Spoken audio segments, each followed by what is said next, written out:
Welcome to Anglesey Baptist and our telling of the Easter story through prophecy. Welcome to Foretold. Each day of Easter week, we are looking at the prophecies that surround this week. Over the last 3 days, we have been looking at the words spoken in advance that foretell of the death and resurrection of Jesus. We have seen how the shouts of Hosanna were foretold on Palm Sunday by Zechariah and Daniel. How Isaiah spoke of the suffering servant who will be rejected by his people. And yesterday we heard the 3 occasions which are recorded when Jesus spoke very plainly to his disciples about what lay ahead in Jerusalem, about how he would be put to death by the Pharisees and the leaders, but he would rise again on the 3rd day. And yet his disciples did not hear. Today we consider a foretelling or prophecy of Jesus, of when Jesus will be silent. So as opposed to the words, this is when Jesus was silent and how this was foretold.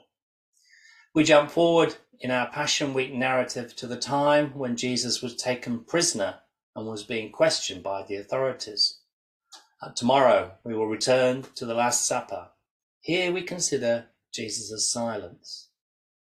Jesus had been condemned to death by the Jewish leaders, the Sanhedrin, in the middle of the night, and he then faced 3 interrogations, first to Pilate, then to Herod, and then to Pilate.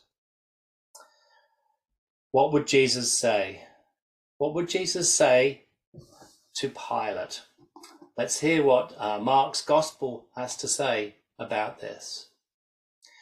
Very early in the morning, the chief priests with the elders, the teachers of the law, and the whole Sanhedrin made their plans. So they bound Jesus, led him away, and handed him over to Pilate. "Are you the king of the Jews?" asked Pilate. "You have said so," Jesus replied.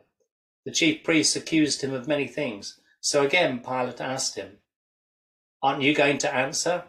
See how many things they are accusing you of." But Jesus still made no reply, and Pilate was amazed.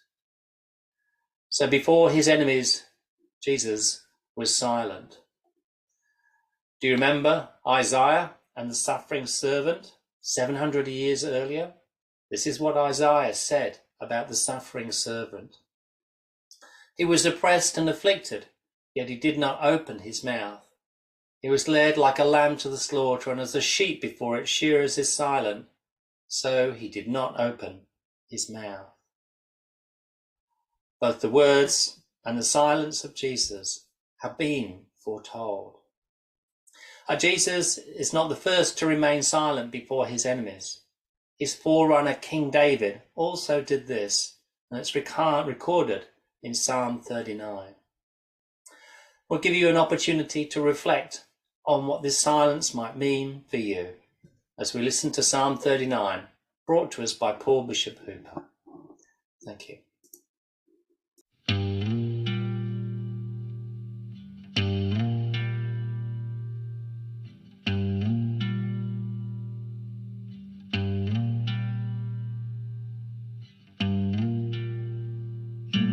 God, remind me just how brief my time on this shallow earth will be. God, remind me that every single morning my days are numbered and they're not that many.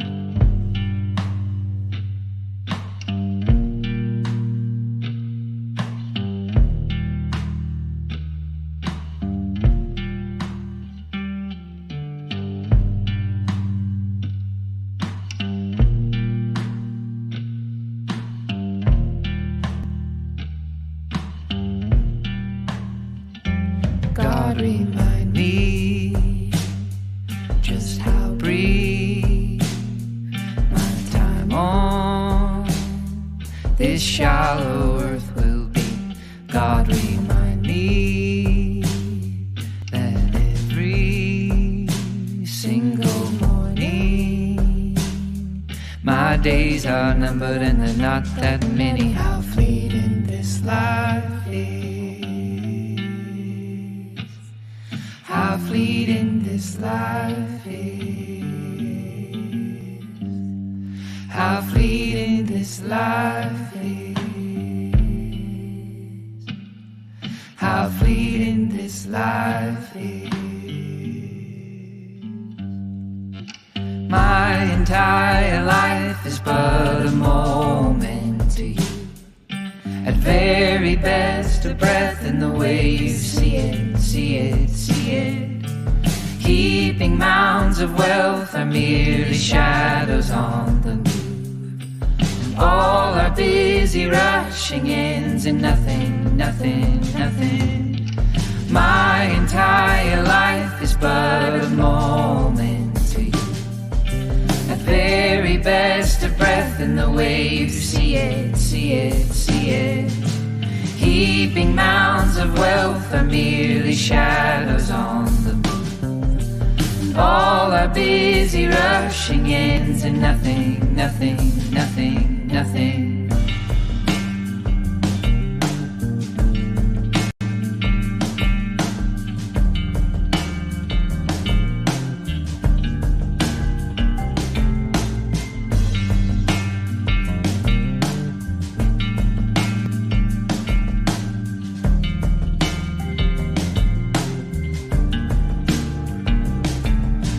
Where can my hope go? Where can my hope